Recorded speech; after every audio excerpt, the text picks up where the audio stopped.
নমস্কার বন্ধুরা, আজ আমি চলে এলাম নতুন একটা জায়গার খোঁজে। আমি চলে এসেছি অমরকণ্টকে।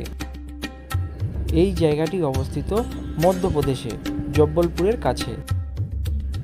শোনা যায় পঞ্চপাণ্ডবরা একদিনে এই মন্দিরটি নির্মাণ করেছিলেন। এবং এই যে মন্দিরগুলো আপনারা দেখছেন আজ থেকে প্রায় 10,000 বছরের পুরনো, এবং এই মন্দিরগুলো সবকটি বাবা মহাদেবের মন্দির। এই মন্দিরে আসলে আপনি দেখতে পাবেন বহু পুরনো ঐতিহাসিক স্থাপত্য।